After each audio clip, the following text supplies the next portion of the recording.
Hey everyone, feeling like you completely wasted Class 11? Are you staring at the mountain that is Class 12, feeling a mix of panic and regret? You're probably thinking, I've messed up so bad, there's no way I can catch up now. I get it. That feeling of being so far behind can be paralyzing. But what if I told you that this moment, right now, isn't the end of your story? What if it's the beginning of your comeback? It's absolutely possible to not just survive Class 12, but to completely ace it, even if your Class 11 was a total blur. You just need the right strategy, the right mindset, and a little bit of guidance. Stick with me for the next few minutes, because I'm going to give you a 5-step, no-nonsense plan that will transform your fear into confidence and your regret into results.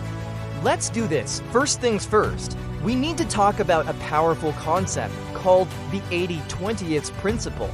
You might have heard of it. It basically says that 80% of your results come from just 20% of your efforts. Think about that. Instead of trying to boil the entire ocean of the Class 11 syllabus, which is overwhelming and frankly, impossible at this point, we need to be strategic. We need to identify that crucial 20% of topics that will give you the biggest bang for your buck. How do you find this golden 20%? Look at past year papers. Analyze the weightage of different chapters in your board exams and competitive exams like G or NEET. You'll quickly notice a pattern. Certain topics are asked again and again and again. These are your high-value targets. For example, in physics, concepts like Newton's laws of motion and work, power, energy are fundamental. In chemistry, you can't escape chemical bonding and the mole concept. In maths, trigonometry and basic algebra are your building blocks. Your first mission is to identify these core chapters for each subject. Forget the obscure, rarely asked topics for now. We are on a mission for maximum impact with minimum, focused effort. This isn't about being lazy, it's about being incredibly smart with your time. Make a list of these key chapters from Class 11, and that becomes your recovery syllabus. This is your foundation. Now that you have your target list, let's move to tip number 2, master the fundamentals. Your Class 11 syllabus isn't just a separate entity. It's the foundation upon which your entire Class 12 knowledge will be built. Trying to learn Class 12 concepts without a solid grasp of the prerequisite Class 11 topics is like trying to build a skyscraper on sand. It's just going to collapse. So, take that list of high-value chapters you just created and make it your priority to master them. I don't mean just passively reading them, I mean truly understanding them. For example, you absolutely cannot understand electrostatics in Class 12 physics if you don't have a solid grip on vectors and basic calculus from Class 11. You lines struggle with organic chemistry in Class 12, you haven't understood general organic chemistry, isomers, and reaction mechanisms from Class 11. This is non-negotiable. Spend a dedicated block of time, maybe the first 2 to 3 weeks of your Class 12 preparation, solely on these foundational topics. Don't even touch your Class 12 books yet.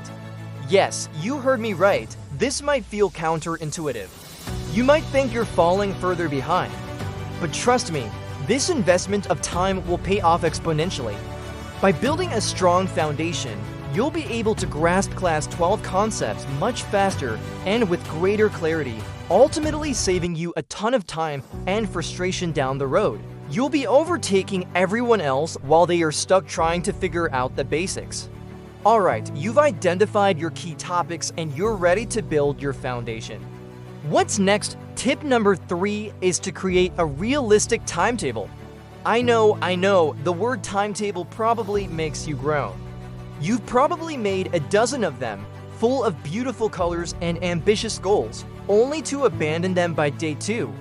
The problem with most timetables is that they are rigid, unrealistic, and don't account for, well, life. We need a different approach. We need a practical and flexible schedule that you can actually stick to. Start by breaking your day into blocks. Don't plan every single minute. Instead, create 2 to 3 hour study blocks. For example, a morning block from 7 to 9 a.m., an afternoon block after school, and an evening block. Assign a specific goal for each block, not just a subject. Instead of writing study physics, write complete problems 1 to 20 from the chapter on kinematics. This makes your goal concrete and achievable. And here's the most important part: build in flexibility, have buffer slots, life happens. You might have an unexpected guest, or you might just feel completely drained one day. That's okay. Your flexible schedule allows you to move a study block to a buffer slot without your entire week falling apart.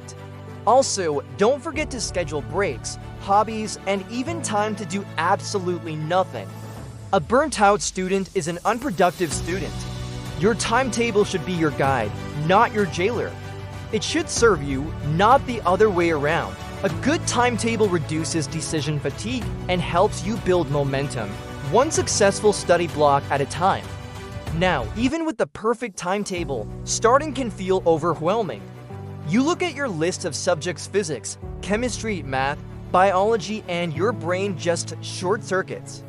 This brings us to tip number 4, the power of one. Instead of trying to juggle all subjects from day one, which often leads to making very little progress in any of them, I want you to focus on just one thing at a time. Pick one subject, preferably the one you find most challenging or the one with the most foundational Class 11 concepts you need to cover.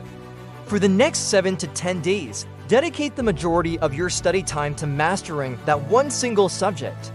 Go deep, immerse yourself in it, solve problems, watch lectures, clear your doubts. The goal is to achieve a significant breakthrough in that one area. What does this do? It creates momentum. When you see tangible progress in one subject, it gives you a huge boost of confidence. That feeling of "I can do this" is incredibly powerful. It breaks the cycle of feeling overwhelmed and replaces it with a sense of accomplishment. Once you feel confident in that first subject, you can then start integrating a second subject and then a third into your routine.